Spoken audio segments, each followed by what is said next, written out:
going on, everyone? Welcome back to another Lords of War hobby channel video, and we're going to be cutting edge today, and we're going to paint something that is in the news, which is yellow. Imperial Fists. Algorithm. We're feeding the algorithm. Why not, right? Why not? Why not? Everybody else is doing it. Why not? Why not us? Who doesn't like a 100th way to paint yellow now? Yeah. Paint a yellow guy. Imperial Fist. Yeah. This is a thing as old as time. As old as time. How do I paint yellow? Yellow. Yeah. Nice. I'm actually gonna, it's funny because I feel like I'm doing it like I did it in like the early 2000s, late 90s when you like literally couldn't buy a yellow. Right.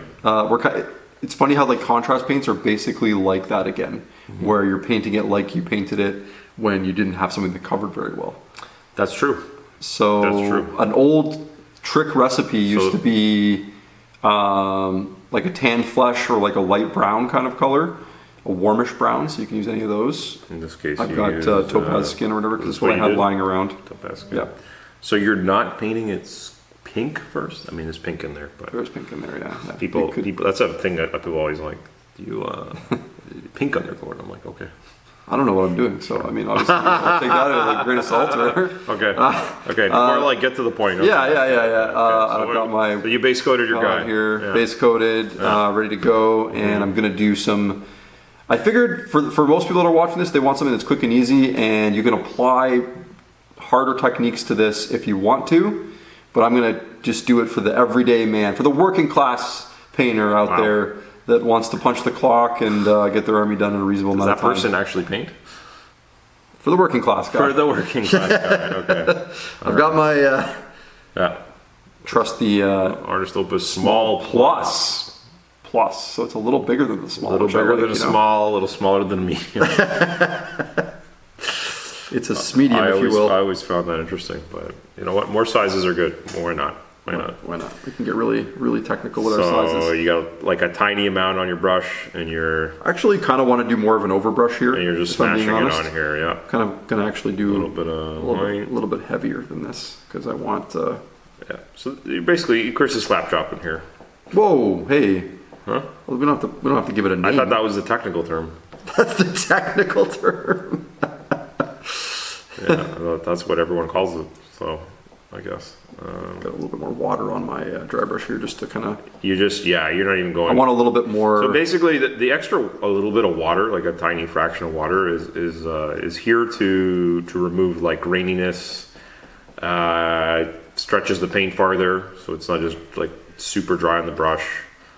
You can see he's doing just a super quick brush stroke across as much grain as he can, and when he pulls the paint off the palette, it's just like a tiny bit on the end of the bristles, and then he like drags it across the paper towel real fast. It's out of frame, but yeah, maybe we can get that in there so we can see a little bit about how action shots. Yeah, action shots here. You can see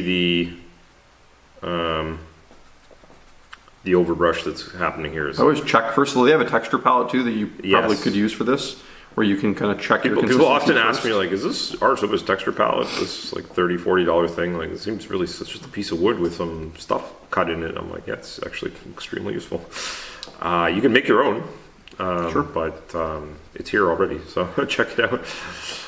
Yeah, there you go. So why would I do this with dry brushing instead of just doing like a rattle can thing? The main one is accuracy. You're putting it exactly like where you want it. So anywhere I'm putting white is gonna basically in my mind show as a pure yellow. So you gotta think of it that way. So anywhere that's like gonna be that kind of terracotta color still is gonna stay a bit more of that terracotta color. It's gonna be like a natural shadow or whatever. Yeah. So keep that in mind. So the whole purpose of this is you're putting in lighting. The topaz skin color, terracotta color is the shadow, and you're just picking the spots that you're gonna brighten up. And you can see like this, doing it this way, like you can, obviously this could also be airbrushed and so forth, but I like these steps on models. These are the things you can do while you're sort of watching something, listening to something, because it's just mindless. Like a small repetitive task.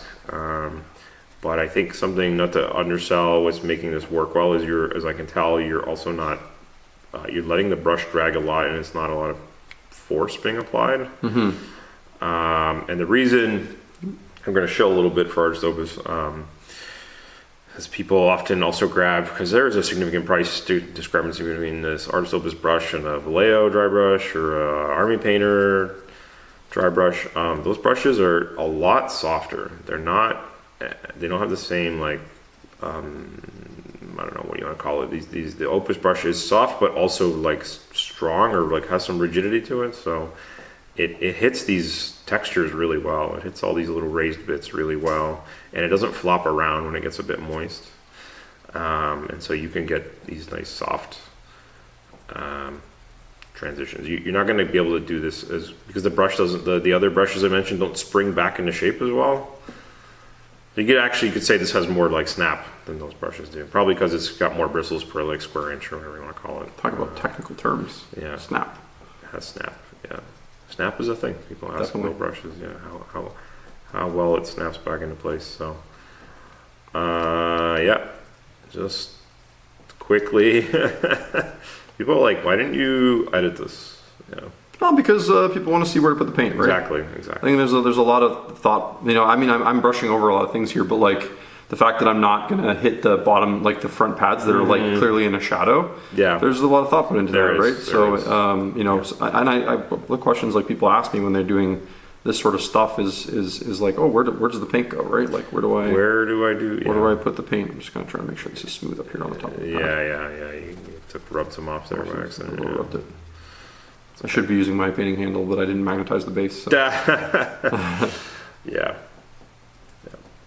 Cool. So I think that's going to give us Sure. pretty good. Now, once again, if it's not pure white, it's not going to register as pure yellow. It'll probably be tainted a little bit, so you can go back and kind of really punch a couple spots that you want maybe. So like the top of the backpack here, backs of the legs I look at, those tops of the shoulder pads, the top of the head, those kind of areas are areas you really want to have that pure yellow.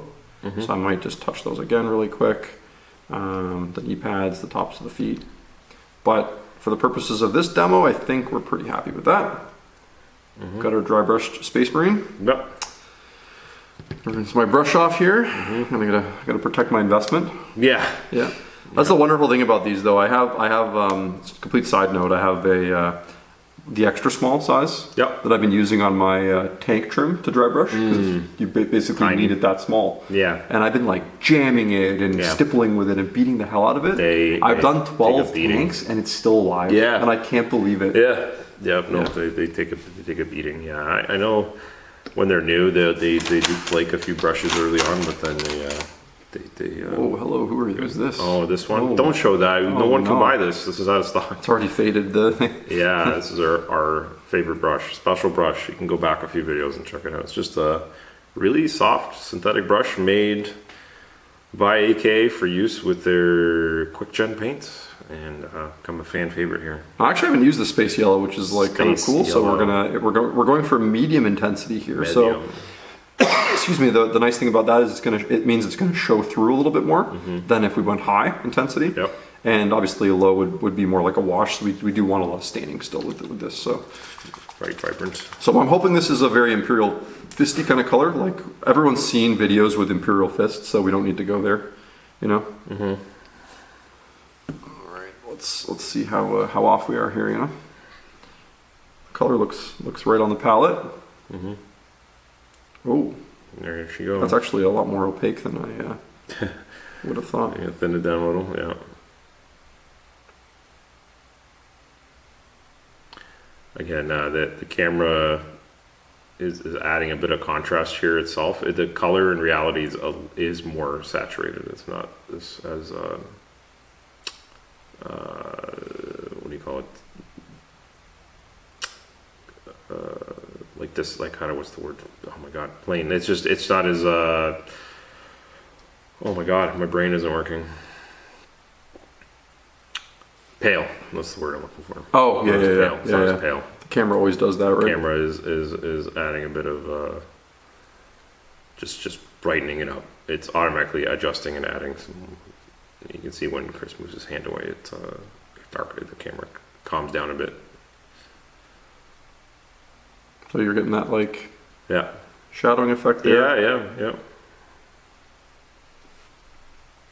So yeah, this particular one, you do have to knock it back a bit, like, because it was a little bit opaque out of the jar. Probably would have said that was probably more towards the high intensity, but you know who I'm not a. This I'm not seems like high intensity to I'm me. not a doctor or a lawyer. I don't know. I'm not a scientist. Just have eyes, you know. I don't know.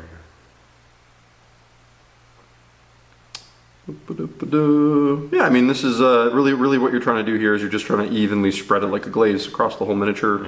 Don't let it pool up too much in any particular area because we just want an even application, and we want the value shading we did underneath the miniature to do the work, right? We want that to show through, and we just want to. We're just trying to tint all of the surfaces with this nice yellow here, and get that.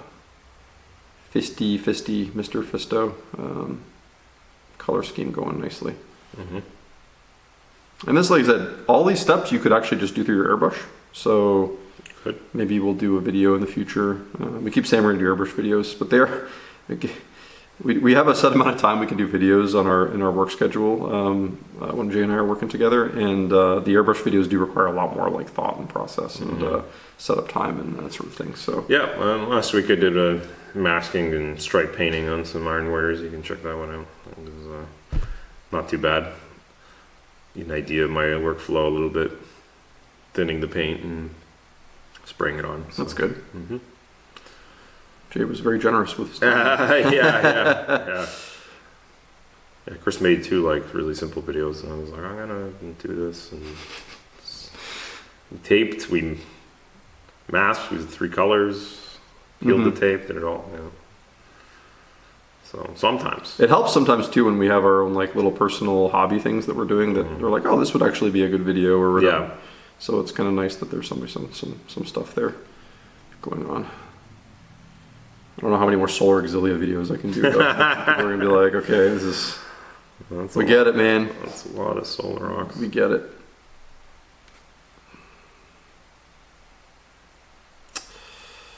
Yeah, I mean, it probably takes about 5 minutes to do one of these guys if you're being thoughtful. Like I think the thing with this stuff is if you just slop it on, and this is the same with any of the company's quick paints stuff. Is if you just slop it on, you're kind of risking it pooling in like ways you don't want it to pool. That's why we didn't really love the kind of like advertising of like contrast being like a beginner product when it first came out, because we were like, well, it requires quite a bit of brush control when you're using it to kind of really get it. What's interesting about it is I found actually a lot of veteran hobbyists didn't get it because they're so used to like base layer shade or whatever, and so they were like, I don't get because you kind of put it on and then you like leave it, and that's it's doing most of the work, and that's it, and then you do like maybe some edge highlights or something. So there was a bit of that I remember, but that's people have taken some more time to figure it out. But yeah, you definitely like the brush you're using. Like this one is the reason we love this brush. You can see the yellow is like a lot more saturated, but the brush is using just holds lots of paint and pushes it around well. It keeps it moist inside the brush, so you have more time to push it around. The quick gen paint is pretty generous with its time as well. How like elastic it is, so it gives you like lots of extra time to push and shove. And I missed his little hand there. Oh, I did. Under the grip. Maybe I didn't want to paint his hand. Maybe not. Yeah. He's a future Crimson Fist, so he's gonna have a red hand or whatever. Yeah, you can see as it's drying now, you getting more of that Imperial Fist yellow color. It's like I said, in reality, it's like quite. So that's the thing about this type of technique is you get this really rich kind of like show through. So all that like value shading we did with the slap chop thing is starting to show through. And this is the advantage of doing a color as the base coat as opposed to doing gray or black. Is the color, like you can basically pick your shadow color ahead of time. Yeah. And then just put the stuff over it, and you get your shadows, you get your contrast paint color, which is what you want. You get your highlights, and happy pappy or whatever, right? So I just want to show quickly, like, where would you go from here? You might want to leave it like that and be like, yeah, I'm pretty happy with how that looks. Yeah. Or you might grab a detail brush. For that, I'm going to use my trusty Green Stuff World 2. I guess it's not really a detail brush, but Klinsky brushes are small enough that you can get away with any of that stuff, right?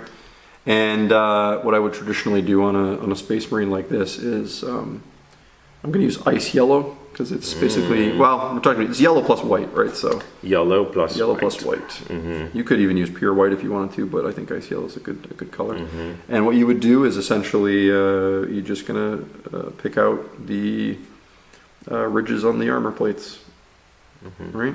Lead highlight. Just a lead highlight action. And I wouldn't necessarily paint the entire edge, or just kind of like pick up the top kind of the top little bits, if you will, just to define the hard edges on the model, right? Well, on the flip side too, if this was if you're going for actual Imperial Fist, there's a lot of black that also gets input in some spots, and that breaks up this right, the yellow, so you get a little bit of. If I remember, I think the trim's black. If I remember, it's like. Yeah, I think it depends on the company or whatever, but like so there's like some black, some red sometimes. Yeah, the black and red. Yeah. It actually makes the yellow pop even more, because your eyes have like you can see different elements in like vastly different colors, so you get to see each component a little more clearly. But yeah, just just as a basic sort of like this is what you could do to the miniature, and just sort of stuff like that, right? Like you get a little bit of highlight in there, and like Jay said, when you start filling in the rest of the miniature, that's when the yellow is really going to shine, right? So yeah, that's pretty much just what I wanted to show today. Just a really simple, you can change the yellow to a yellow of your favorite choosing. This, like I said, it shows a bit more in the video. It's a bit paler than it actually is. Yeah, it's in reality, it's pretty golden. Like it's a lot more. You can kind of see it in the. But when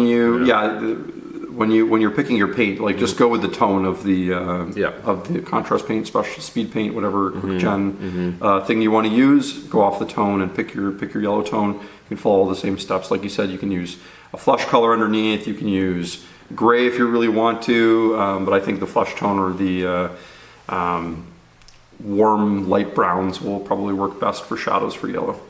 Nice. So there you have it. Nice. Go paint your Imperial Fist. I think they're going to be coming out with Lysander in the supplement in a couple weeks. So yeah, check that stuff out. The dice look really cool too. They usually do. Take care, guys. Thanks for watching. Bye-bye. Bye.